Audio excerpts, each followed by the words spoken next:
profesor, buenas noches, compañeros. El día de hoy le vamos a presentar el caso Acevedo Jaramillo y otros versus Perú y el caso Acevedo Bendiga y otros versus Perú. Los datos del primer caso es Acevedo Jaramillo y otros versus Perú. Las víctimas son trabajadores de la Municipalidad de Lima y del Sindicato de Trabajadores de la Municipalidad de Lima. Los representantes son Ana María Segarra, Manuel Antonio Condori, Wilfredo Castillo Zabalaga, Ana Guillermo Nicolás Castro, Celestina Mercedes Aquino. El desarrollo del caso. Los hechos del presente caso se contextualizan bajo la promulgación de un decreto de diciembre de 1992. Se dispuso que los titulares de los ministerios e instituciones públicas descentralizadas efectúen semestralmente programas de evaluación del personal. En 1996 se dispuso del programa de evaluación del personal en la Municipalidad Metropolitana y se despidió a un grupo de trabajadores.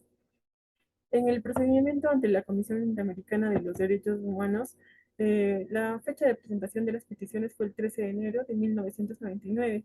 La fecha de informes de admisibilidad fue el 10 de octubre del 2001 y la fecha de informe de fondo fue el 11 de octubre del 2002. El procedimiento ante la Corte Interamericana de los Derechos Humanos, la fecha de remisión del caso de la Corte del Índice de los Derechos Humanos el 25 de junio del 2003. El petitorio de la Comisión Interamericana de los Derechos Humanos presentó la demanda en caso con el objeto de que la Corte del Índice de los Derechos Humanos decidiera si el Estado violó el derecho consagrado en el artículo 25 de la Convención Americana sobre los Derechos Humanos en relación con el artículo 1 de la misma. El petitorio de los representantes de las víctimas, los representantes coincidieron en general con las violaciones alegadas por la Comisión Interamericana. Adicionalmente, los representantes estimaron violado el derecho reconocido en los artículos 8, 16, 25 y 26 de la Comisión Americana en relación con el artículo 1 del mismo instrumento. La fecha de audiencia de la Corte del Índice de los Derechos Humanos fue el 20 de septiembre del 2005. La competencia y la admisibilidad. La Corte es competente para conocer el presente caso en los términos de los artículos 62, 63.1 de la Convención, en razón de que el Perú es Estado parte en la Convención Americana desde el 28 de julio de 1978 y reconoció la competencia contenciosa de la Corte del 21 de enero de 1981. Primero, la falta de agotamiento de los recursos internos.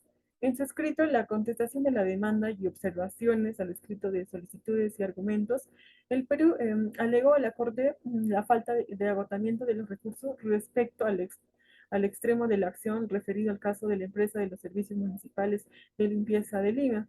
El artículo 46.1 de la Convención dispone que para determinar la admisibilidad de una petición o comunicación presentada ante la Comisión Interamericana de conformidad con los artículos 46, 44 y 45 de la Convención, es necesario que se hayan interpuesto y agotado los recursos de la jurisdicción interna según los principios del derecho internacional generalmente reconocidos. El segundo, la falta de legitimidad para obrar de quejosos. El reglamento de la Corte, en los convenios número 87 y número 98 de la Organización Internacional de Trabajo, que consagran la autonomía sindical y prescriben la comisión de actos de injerencia destinados a vulnerarla. Por tanto, la Corte considera que la denuncia fue presentada a la Comisión de Conformidad con el artículo 44 de la Convención. La Corte reitera los criterios sobre la interposición de la excepción con la falta de agotamiento de los recursos internos que lo deben atenderse a la presente caso. En primer lugar, la Corte ha señalado que falta de agotamiento de los recursos es una cuestión de pura admisibilidad en el Estado que la alega debe indicar los recursos internos que es preciso agotar, así como acreditar que estos recursos son efectivos. El reconocimiento de responsabilidad internacional. El Estado realizó un reconocimiento parcial de responsabilidad internacional, el cual fue aceptada por la Corte. Gracias. Continúa mi compañera.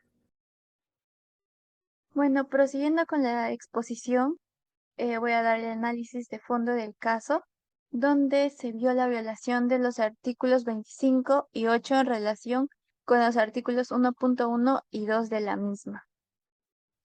En ese sentido, la Corte declaró la violación del artículo 25 de la Convención debido que en un caso, ¿no? El Estado demandado durante un largo periodo de tiempo no ejecutó las sentencias emitidas por los tribunales internos y en otro caso no aseguró a una sentencia de habeas corpus fuera, o sea, que ésta fuera apropiadamente ejecutada.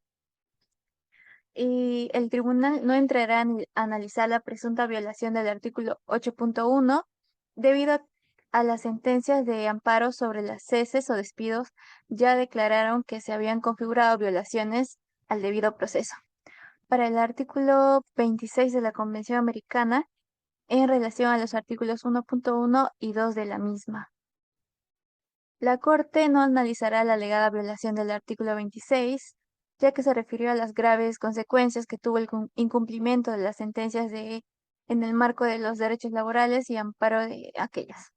Y de igual manera, en el derecho a la libertad de asociación y la obligación general de respetar y garantizar los derechos, no, bueno, no fue alegada. Ahora, las reparaciones que la Corte dispuso que el Estado debe hacer fueron 12, pero por un motivo de tiempo solo leeré una. El Estado debe publicar en el plazo de 6 meses en el diario oficial y en otro diario de amplia circulación nacional por una sola vez el capítulo relativo a los hechos probados en la sentencia de excepciones preliminares, fondo, reparaciones y costas, sin las notas al pie de página correspondientes y la parte resolutiva de la misma. Para los puntos resolutivos, la Corte decidió 2 puntos, que fueron desestimar las 2 excepciones preliminares interpuestas por el Estado y admitir el reconocimiento de la responsabilidad internacional realizada por el Estado durante el procedimiento ante la Comisión Interamericana de Derechos Humanos, y la Corte declara que el Estado violó el derecho de la protección judicial consagrada en el artículo 25.1 y 25.2 y de la Convención Americana sobre Derechos Humanos en relación con el artículo 1.1 de Derecho de Tratados, en perjuicio de las personas indicadas en los párrafos, bueno, esos 9 párrafos de la sentencia de fondo, así como en el anexo sobre las víctimas del mismo fallo. Y eso sería todo. Le paso con mi compañero para que... Ya bueno, continuando con la exposición,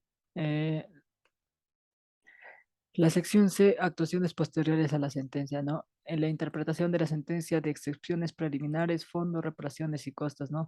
De fecha de 24 de noviembre del 2006, ¿no? La Corte decide aclarar inadmisible las solicitudes de interpretación o aclaración de la sentencia de excepciones preliminares, fondo y reparaciones que emite el tribunal el 7 de febrero del 2006, realizadas con posterioridad al vencimiento de plazos dispuestos en el artículo 67 de la Convención Americana sobre Derechos Humanos, ¿no?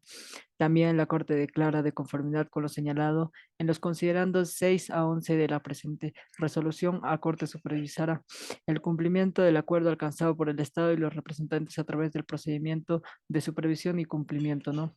También, también otorga a Nali Bali Jaramillo y a Carlos Fernando Jaramillo Correa una beca para realizar estudios o capacitarse en un oficio, ¿no? La Corte resuelve disponer que la Secretaría de la Corte notifique la presente solución al Estado de Colombia, a la Comisión Interamericana y a los representantes de la víctima, ¿no? También la Corte resuelve continuar supervisando los puntos resolutivos aún pendientes de cumplimiento en la relación con la sentencia de fondos, reparaciones y costas emitida el 27 de noviembre de 2008 por el tribunal, ¿no? En la sección A, los datos del caso, el caso es de caso Acevedo Buendía. Eh, podemos, el tipo de sentencias que es la excepción preliminar, el fondo, las reparaciones y costas, el 1 de julio del 2009, ¿no? El tema central del caso el tema central del caso concierne a la responsabilidad internacional del Estado por el incumplimiento respecto a 2 sentencias emitidas por el tribunal, ¿no? Que ordenaban nivelar las pensiones a partir de noviembre del 2002, ¿no? Y retribuir los montos adeudados por dichos conceptos, ¿no? Hola profesor, continuando con la exposición sobre el caso Acevedo, Buendía y otros, pasamos a los hechos. Involucrados 273 jubilados que pertenecían a la Asociación de Cesantes Jubilados de la Contraloría General de la República del Perú. En el año 1992 se promulga la ley número 20.530, en la cual establecía que la Contraloría debía remunerar niveladamente a cada uno de los jubilados de su entidad. Seguido de esto se promulga la ley número 25.597, en la cual la Contraloría responsabiliza al Ministerio de Economía y Finanzas para que se haga cargo de estas pensiones y las distribuya niveladamente, la cual no ocurrió. Ahí es donde comienza el conflicto. Luego de esto, en el año 1993, la defensa de los jubilados presenta una acción de amparo frente al Sexto Juzgado de Lima por la inacción de estas dos entidades. Seguido de esto, se presenta un recurso extraordinario frente al Tribunal Constitucional, el cual emite el informe del año 1997 hasta el 2001. Entre eso, pasan a la Comisión Internacional de Derechos Humanos, en la cual se realiza la petición en el año 1998 y la hacen admisible en el año 2002, el cual resulta un informe en el año 2006. Así pasan a la Corte Internacional de Derechos Humanos, en la cual se hace una remisión del caso en el año 2008, y así se hace un petitorio de la Comisión Internacional de Derechos Humanos hacia la Corte Internacional de Derechos Humanos, en el cual realizan y revisan el caso de las víctimas con sus respectivos petitorios. Sobre la competencia y admisibilidad, excepción preliminar. El Estado ratifica ausencia de ratio materia. Su defensa se basa en que no tienen lo suficiente conocimiento sobre el caso y no tienen sustento para dar un fallo correcto. Frente a eso, la competencia. La Corte concluye que sí es competente para proseguir el caso, ya que el Perú estaba registrado en la Convención Americana de Derechos Humanos. Su reconocimiento no se consigna análisis a fondo entre los derechos tratados u violados. Está el derecho a la protección judicial, el cual la defensa de los jubilados tienen el derecho de hacer uso efectivo y garantizar el derecho de defensa, así tanto como las medidas planteadas en el año 1997 frente al Tribunal Constitucional del Perú sobre la regla de Stoppel. Esta es una medida de impedimento que favoreció a la defensa de los jubilados para que desestime la defensa del Estado y sus alegatos, sus interacciones jurídicas no tengan validez frente a la Corte Internacional de Derechos Humanos. Ahora mi compañero les va a seguir explicando sobre estos derechos tratados en el caso. Bueno, prosiguiendo con la exposición, tocaremos el tema de lo que es el derecho a la propiedad en relación con la violación al derecho a la protección judicial que se da en el inciso 25, inciso 1 y en el artículo 25, inciso 2. Ahora, el tribunal para esto desarrolla su propio concepto y su jurisprudencia de lo que es el derecho a la propiedad, ya que todos conocemos que es el uso y goce de los bienes, así definidos como cosas materiales de cada persona que va adquiriendo como patrimonio personal.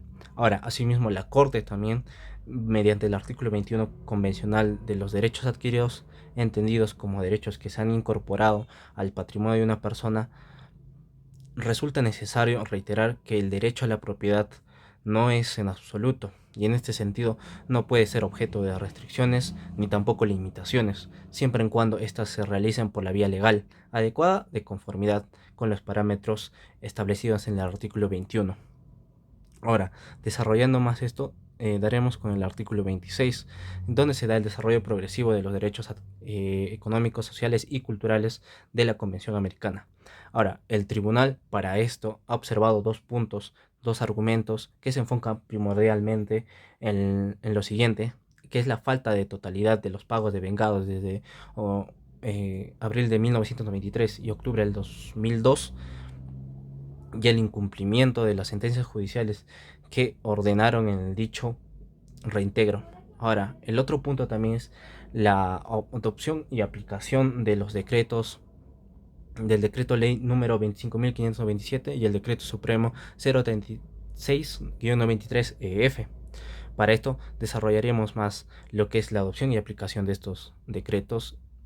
Se da que el representante del incumplimiento del artículo 26 de la Convención Americana por la creación del decreto ley 25.597 y el decreto supremo 036-93-EF como dos medidas legislativas de naturaleza regresiva, es decir, son opuestas a la realización progresiva del derecho a la seguridad social. Al respecto, la Corte emite y reitera que el presente caso no existe controversia entre las partes, si las víctimas tenían o no un derecho a la pensión nivelada o si tal derecho se vio afectado por la aplicación de estas injustificadas leyes.